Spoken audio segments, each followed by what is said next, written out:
Virtue from Festive Road here with Matthew Holman, and we're going to be talking about travel program strategy today.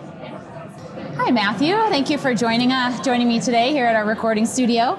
Thank you very much, Casey. Yep. Thank you for having me, and thank you to Festive Road for having me here as well. Absolutely. So we'll get started with thinking about managed travel and which component you're here to talk about today. So my purpose of being here at the travel show this year is the same as I've had for the last couple of years, which is around traveller wellbeing. Okay. And how would you define traveller wellbeing? Wow, interesting one. Well, I think there's a number of different elements to it. From my perspective, I'm very passionate from the mental health side of travel, and in particular the impact that travel has on the wellbeing mental health side. Right. I spent 20 years traveling, and I know firsthand how impactful that can be. I struggled with my mental health at the end of my career in travel in 2016, and I just want to help to raise that conversation and improve where we're heading with this whole thing around traveller wellbeing. Great. So we've seen a lot of research, a lot of reports and information out there, and traveller wellbeing really coming to the top for many travel managers in their program. Why do you think that is, and why now?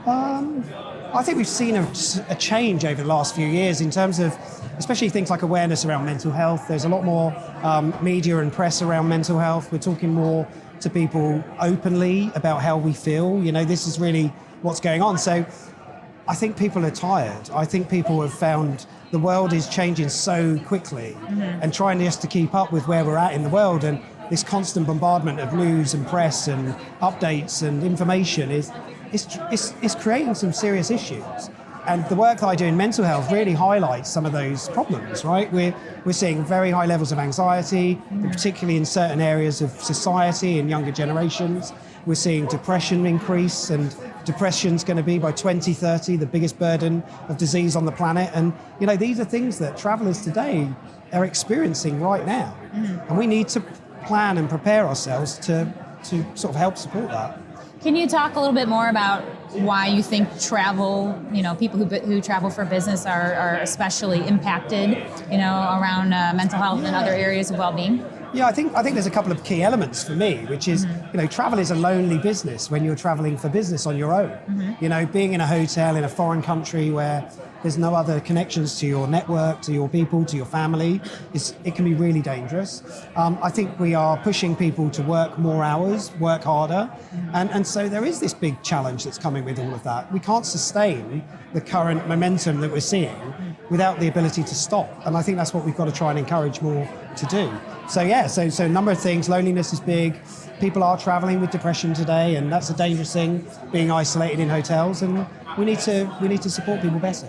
Got it. Okay. And so the big question that I'm sure you hear very often now is, we know it's important, we know that these issues exist, but what does a travel manager actually do about it?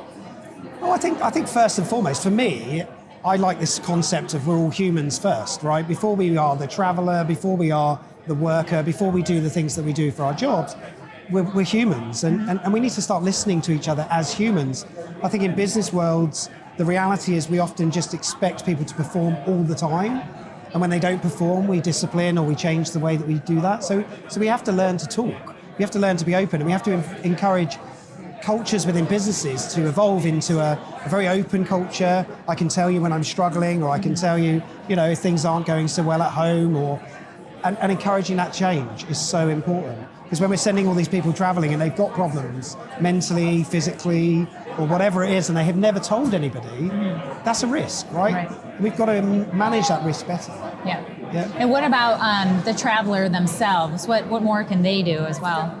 Well, it's a real difficult one with the traveller, because I look at my experience of 20 years of travel, and nobody ever really said anything about the way I was doing things. I was drinking more than usual. I was, eating unhealthily. I wasn't going to the gym. I never went to the gym at home. So if somebody said to me, go to the gym, I'd be, well, no, because that's not me. But I think the key element is we need to encourage people to do healthy things. As a traveller, if people advise me or tell me or give me guidance in the right way, maybe I am intrigued, maybe I am interested.